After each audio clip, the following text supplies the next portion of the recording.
This is Ethan from Combat Radio with a look at Apocalypse Now. Directed by Coppola and written by my old boss at Warner Brothers, John Milius. You know, Steve Surjik, the director of Umbrella Academy, and I did a breakdown of this for the channel, and it's like an hour and a half long, but here's a run at the trailer. You know, early on they wanted Steve McQueen for this. They ultimately brought in Harvey Keitel, who lasted about 5 weeks before being let go. They then brought in Martin Sheen, who had a heart attack on the set. For Kurtz, they went to everyone in town before they finally cut a deal for Brando, somewhere in the neighborhood of $1 million a week. Brando showed up, went downriver on his houseboat, and did everything he could do to stretch out his time and pay there, creating insecurity about the character, not sure how to execute the character, confusion about the character, all things directors hate. He also showed up out of shape, which is why he's photographed in the shadows, though I think that actually worked pretty well for the film. There's Jerry Zeismer, the legendary AD, not only on this, but he was the AD for Spielberg and Cameron Crowe. You know, he wrote a great book called Ready When You Are. Milius told me he based the role of Kurtz on John Wayne's role in the Green Berets, Colonel Kirby. The Green Berets being a pro-Vietnam film, almost a propaganda film for the war. He also told me he was barred from the set by Coppola because Coppola was afraid UA would replace him as a director with Milius because the production was that out of control. Duvall plays Kilgore, based on a real guy, a character who I think was actually brought up for war crimes. You know, it's okay to attack if the surf's good at the point of impact. Surjik was in London on The Witcher when we discussed it, but we openly wondered if a PSYOPs approach like this would work. Would you hear the music in a chopper attack? Neither one of us have been in a chopper attack to know, but we love the scene. And somewhere in this, legend Clint Howard, brother of Ron Howard, does some ADR work.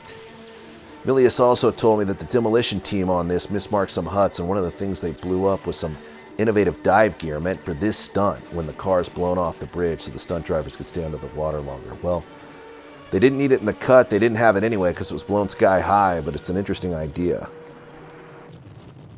Another angle on this napalm strike is what opens the film. Robbie Krieger of The Doors told me that was all put together as a big joke. Wouldn't it be funny if the movie started with a song called The End? Well, we all know it's the opening that stuck. One of these dancers here is Colleen Camp, who went on to play Yvette the Maid in Clue, a fun film directed by another friend of mine, Jonathan Lynn.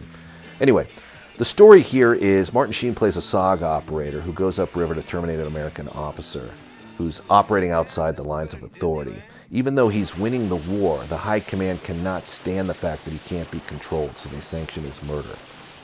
Lots has been made about the ending of this. Some say that Coppola even dragged on production while he tried to figure the ending out. Well, I read the original script in Milius' office, and I liked the ending that had. In that script, Sheen's character goes up to terminate Kurtz, but before he can pull off the execution, the NBA attack en masse. They have to team up, and they fight him off in a cyclone of death and destruction.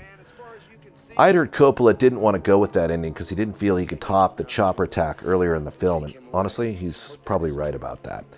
So at some point he came to the realization that, look, the movie's about an assassination. He goes up and he assassinates the guy. The end. But production on this ran on so long that at one point Coppola's former assistant, George Lucas, offered to buy all the chopper attack footage for his sequel to American Graffiti, More American Graffiti, which takes place in Vietnam. But Coppola didn't have to sell it. He ultimately got the movie done. It's the masterpiece you see before you, Apocalypse Now. Definitely worth your time. See it.